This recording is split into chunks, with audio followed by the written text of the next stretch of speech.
Bismillahirrahmanirrahim. Assalamualaikum warahmatullahi wabarakatuh. Alhamdulillahirabbil alamin. Alladzi anzalal Qur'an hudan linnas wa bayyinatin minal huda wal furqan. Asyhadu an la ilaha illallah wahdahu la syarika la wa asyhadu anna Muhammadan abduhu wa rasuluhu la nabiyya ba'da. Hadirin kaum muslimin muslimat yang sama dirahmati dan dimuliakan Allah, mari bersyukur kehadirat Allah Subhanahu wa taala atas begitu banyak nikmat yang Allah anugerahkan pada diri kita. Kalau sekiranya bukan karena nikmat-nikmat yang Allah berikan, maka sesungguhnya kita tidak bisa melakukan aktivitas sebagaimana yang kita inginkan di alam permukaan buminya Allah Subhanahu wa taala. Bagi mereka yang Allah titipkan kelebihan harta, hati-hati dengan harta yang Allah berikan, sebab harta itu akan menjadi dua alternatif pada diri kita. Alternatif yang pertama membawa kita menuju ke nerakanya Allah Subhanahu wa taala, sedang alternatif yang kedua mengantarkan kita menuju ke surganya Allah Subhanahu wa taala. Tinggal bagaimana kita memanfaatkan momentum kebaikan yang Allah berikan kepada diri kita. Pada prinsipnya, faman ya'mal mithqala dzarratin khairan yarah wa man ya'mal mithqala dzarratin syarran yarah. Kebaikan keburukan yang kita lakukan tentu akan dibalas oleh Allah Subhanahu wa taala. Salawat dan salam kita aturkan kepada junjungan kita Rasulullah Muhammad sallallahu alaihi wasallam, keluarga, sahabat dan insyaallah sampai kepada kita umatnya yang istiqomah menjalankan perintahnya, menjauhkan diri kita daripada larangan-larangannya. Hadirin kaum muslimin jemaah sama dirahmati dan dimuliakan Allah, satu hadis dari hadis Arba'in An-Nawawi yang akan kita kaji di kesempatan kali ini. Tentunya harapan pasti ada dalam setiap kajian yang kita sajikan. Mudah-mudahan bisa memberikan manfaat terhadap apa yang kita dengarkan saat sekarang ini. An Abi Sa'id Al-Khudri radhiyallahu anhu qala, dari Abu Sa'id Al-Khudri, semoga Allah meridhoinya, dia berkata, sami'tu Rasulullah sallallahu alaihi wasallam yaqul, aku mendengar Nabi sallallahu alaihi wasallam menyampaikan sebuah perkara yang penting yang harus kita pahami secara bersama. Man ra'a minkum mungkaran, barang siapa, kata Nabi sallallahu alaihi wasallam, di antara kalian yang melihat kemungkaran. Kemungkaran di sini kemaksiatan yang dilakukan oleh orang-orang tertentu di mana kita berada di situ dan kita mengetahui bahwa apa yang mereka lakukan itu bertentangan dengan apa yang diperintahkan Allah, maka apa yang harus kita lakukan? Fal yugayyirhu biyadihi. Hendaknya kita merubah mereka dengan tangan kita. Tangan di sini bermakna memiliki kekuasaan.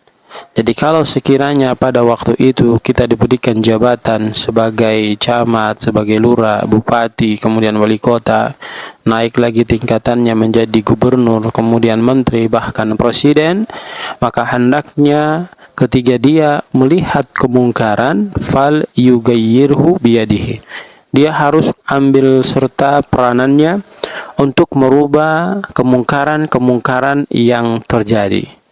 Bagaimana dengan mereka yang tidak memiliki kekuasaan, tidak memiliki power untuk menegur orang-orang yang melakukan kemungkaran? Maka Nabi tawarkan solusi, fa illam yastati fa bilisanihi. Nasihati mereka dengan lisan yang ada pada diri kita. Artinya pemberitahuan informasi kepada diri mereka bahwa sesungguhnya apa yang mereka lakukan itu adalah merupakan perkara yang mungkar, yang harus ditinggalkan sebelum adab Allah datang menghampiri kita semua. Kalaulah sekiranya kita memberikan nasihat kepada mereka, lantas mereka tidak mau mendengar apa yang kita sampaikan melalui lisan kita, dengan dalil-dalil yang kita sampaikan kepada mereka, kemudian hadis-hadis dari Nabi sallallahu alaihi wasallam yang kita utarakan kepada mereka, lantas mereka tidak mau mengikuti apa yang kita sampaikan, maka kata Nabi sallallahu alaihi wasallam, fa illam yastati fa biqalbihi. Maka kalau nasihat kita itu tidak didengarkan oleh mereka, tidak dipedulikan oleh mereka, maka cukup bagi kita mendoakan mereka agar mereka diberikan hidayah, taufik dari Allah Subhanahu wa taala, sehingga doa kita itu membuat mereka sadar bahwa sesungguhnya kemungkaran yang mereka lakukan itu akan mendatangkan malapetaka bagi seluruh umat manusia yang ada di permukaan buminya Allah Subhanahu wa taala. Wa dzalika adhaful iman. Dan ini adalah merupakan selemah-lemahnya iman seorang muslim yang dia harus melakukan sebuah nasihat kepada orang lain yang melakukan kemungkaran. Rawahu Muslim. Hadis ini disampaikan oleh Imam Muslim. Hadirin yang sama dirahmati dan dimuliakan Allah Subhanahu wa taala, maka pelajaran yang kita ambil dari hadis yang baru saja kita dengarkan, yang pertama, Nabi mengajarkan kepada kita. Hadirin yang sama dirahmati dan dimuliakan Allah, maka pelajaran yang kita ambil dari hadis yang baru saja kita dengarkan, yang pertama, Nabi mengajarkan kepada kita untuk menentang pelaku kebatilan dan menolak kemungkaran adalah kewajiban yang dituntut dalam ajaran agama kita, yakni Islam, atau setiap muslim sesuai kemampuan dan kekuatannya. Jadi setiap dari kita memiliki kewajiban untuk menasihati saudara-saudara kita yang mereka melenceng daripada perintah Allah Subhanahu wa taala. Lalu yang kedua, ridho terhadap kemaksiatan termasuk di antara dosa-dosa besar. Kalau kita diam saja menandakan bahwa kita itu ridho terhadap perbuatan dosa, kita ridho terhadap perbuatan kemaksiatan yang mereka lakukan, kemungkaran yang mereka lakukan, maka ini akan mendatangkan dosa-dosa besar bagi diri kita. Kemudian yang ketiga, kita harus sabar menanggung kesulitan dan amar ma'ruf nahi mungkar. Jadi kita harus memiliki kesabaran dalam konteks amar ma'ruf nahi mungkar, sebab kesulitan yang akan kita dapatkan dalam menyampaikan kebenaran itu sangat luar biasa. Maka kesabaran adalah merupakan obat terbaik yang harus kita konsumsi agar bisa menjadi vitamin bagi diri kita untuk tetap melakukan dan untuk tetap memberikan nasihat kepada orang yang melakukan kemungkaran agar dia tidak melakukan kemungkaran. Yang keempat, amal merupakan buah dari iman, maka menyingkirkan kemungkaran juga merupakan buah dari keimanan. Jadi amal mendatangkan keimanan, menyingkirkan kemungkaran juga mendatangkan keimanan. Dan yang kelima, jamaah sama dirahmati oleh Allah, mengingkari dengan hati diwajibkan kepada setiap muslim, sedangkan pengingkaran dengan tangan dan lisan berdasarkan kemampuannya masing-masing.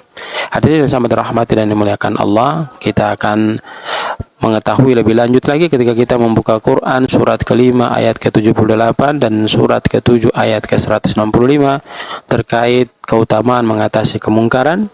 Kemudian realisasi keimanan kita itu dapat kita lihat pada Quran surat kedua ayat 278 dan Quran surat ketiga ayat 139, Quran surat kelima ayat 23. Tingkat keimanan kita itu dapat kita lihat pada Quran surat ke-8 ayat 2. Semoga Allah Subhanahu wa taala memberi kekuatan kepada kita untuk melakukan aktivitas kebaikan agar kita terus-menerus berusaha mencegah orang lain daripada melakukan kemungkaran, sehingga Allah memberkahi kita semua. Barakallahu fikum, jazakumullah khair. Subhanakallahumma bihamdika nasyhadu an la ilaha illa anta nastaghfiruka wa natubu ilaik. Billahi taufiq wal hidayah. Assalamualaikum warahmatullahi wabarakatuh.